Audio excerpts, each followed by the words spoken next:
ఓం శ్రీమాత్రే నమః. అందరికీ నమస్కారము. 2026 మార్చి 3వ తారీఖున కేతుగ్రస్త చంద్రగ్రహణం ఏర్పడుతుంది. ఈ గ్రహణ ప్రభావం వల్ల ఈ 12 రాశులకి ఎలా ఉందో తెలుసుకుందాం.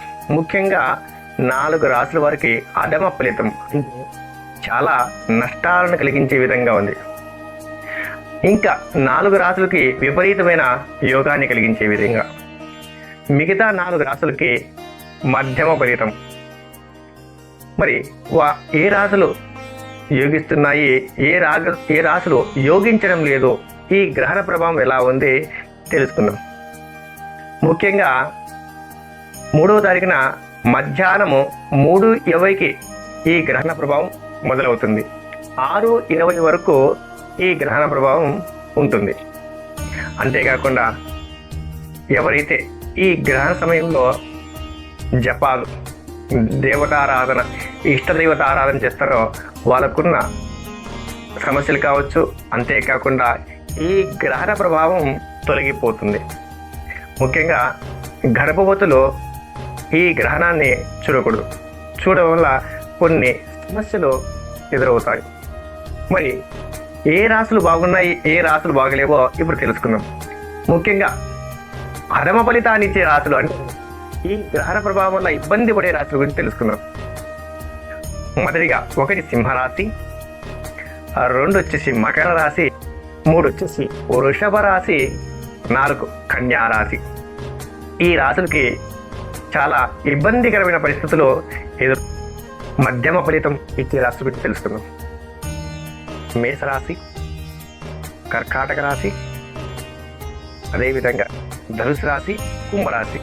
ఈ రాశులకి మధ్యమ ఫలితం. అధమ ఫలితాన్ని, అంటే ఈ గ్రహణ ప్రభావం వల్ల ఇబ్బంది పడే రాశులు ఈ గ్రహణ ప్రభావం వల్ల ముఖ్యంగా 4 రాశులు విపరీతమైన యోగాన్ని కలిగి ఉంటాయి. మొదటిగా మిథున రాశి, తర్వాత వచ్చేసి తులారాశి, వృశ్చిక రాశి, మీనరాశి. ఈ రాశులకి విపరీతమైన యోగాన్నిచ్చే టైంగా చెప్పుకోవచ్చు. మిథున రాశి వాళ్ళకి ఏ పని అనుకున్నా కూడా అన్ని రకాలుగా సక్సెస్ అవుతారు. ముఖ్యంగా ధనాదాయం పెరుగుతుంది. మీరు చేస్తున్నటువంటి పనిలో అనేక రకాలుగా ప్రయోజనాలు చేకూరుతాయి. భూమి కావచ్చు, ఇల్లు కావచ్చు, స్థలం కావచ్చు, ఇంకా ఏదనుకుంటే అది, అంటే పట్టిందల్లా బంగారం అంటాం కదా, అలాంటి సమయము ఈ గ్రహణ ప్రభావం వల్ల మీకు ఏర్పడిపోతుంది. అయితే ఇక్కడ ఈ మిథున రాశి వారికి యోగాన్ని ఇస్తుంది కదా, ఆ యోగంతో పాటు అహంకారం అనే భావన పెరిగిపోతుంది. ఎప్పుడైతే ఈ మిథున రాశి వాళ్ళు అహంకార భావంతో ఉంటారో పైన వారు కాస్త కిందికి పడే మార్గం కూడా కనిపిస్తుంది.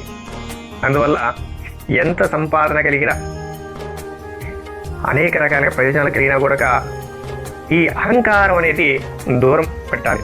నెక్స్ట్ తులారాశి. తులారాశికి ఫ్యూచర్, అంటే వచ్చే ఏడాదికి ఇప్పటి నుంచే మీరు అన్ని ఒక్కొక్కటిగా సమకూర్చుకునే సమయం.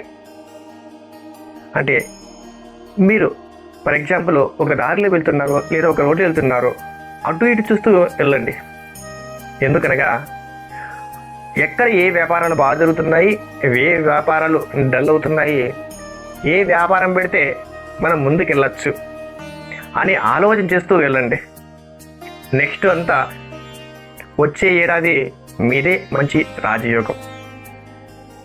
అందువల్ల ఈ తులారాశి వారికి అనేక రకాలుగా ఈ గ్రహణ ప్రభావం అనేది మీకు యోగిస్తుంది. కేతుగ్రస్త చంద్రగ్రహణం మీకు బాగా యోగిస్తుంది. వృశ్చిక రాశి వారికి మీరు చేస్తున్న బిజినెస్ కావచ్చు, వృత్తి కావచ్చు, వ్యాపారం కావచ్చు, మంచి అభివృద్ధి చేకూరుతుంది.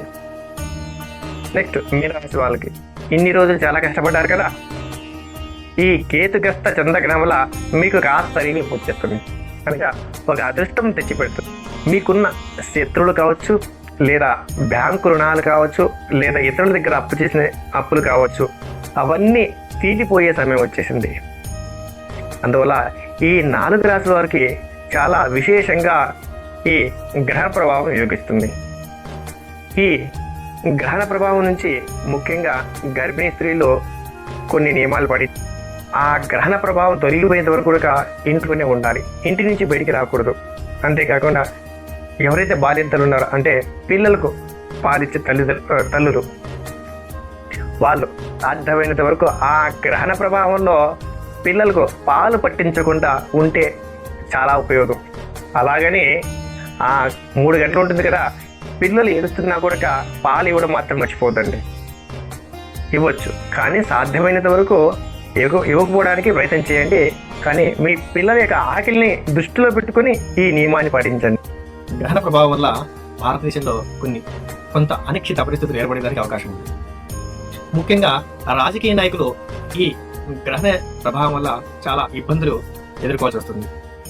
ఉన్నత పదవులో ఉన్నవారు కూడా అగౌరవం చేత అంటే అగౌరవింపబడి గౌరవం నశించబడి పదవులు కోల్పోయడానికి అవకాశం ఉంది.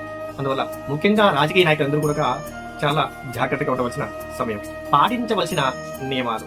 ఈ చంద్రగ్రహ ప్రభావం అంటే చంద్రగ్రహణం రోజున ప్రతి ఒక్కరూ కూడా ఆ కేతుకు సంబంధించి చంద్రునికి సంబంధించి మూల మంత్రాన్ని జపం చేయడం వల్ల లేదా మీ ఇష్ట దైవ ఆరాధన చేయడం వల్ల మీకు ఉన్నతమైన ఫలితాలు కలుగుతాయి.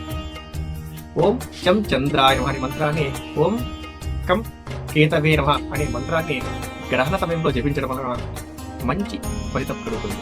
ముఖ్యంగా సింహరాశి వారు, కన్యారాశి వారు, మకర రాశి వారు, వృషభ రాశి వారు తప్పకుండా పరిహారం చేయాలి. మరి ఆ పరిహారం ఎలా చేయాలి తెలుసా? ఒక కంచు పాత్ర అంటే కంచు బోధ తీసుకోండి. బోధ తీసుకున్న తర్వాత దాంట్లో ఆవు నెయ్యి వేయండి. ఆవు నెయ్యి వేసి వెండి చంద్రబింబం తీసుకొని ఆ నాగపడిగను చంద్రబింబాన్ని ఆ నేతిలో వేయండి.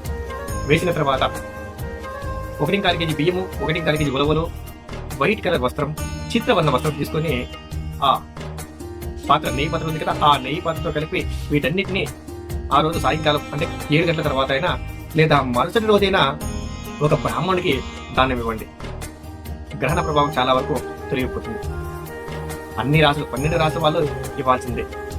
ఎవరైనా కూడా ఈ రాసుల వాళ్ళు, ఈ 12 రాసుల వాళ్ళు కూడా ఇలానే చేయాలి.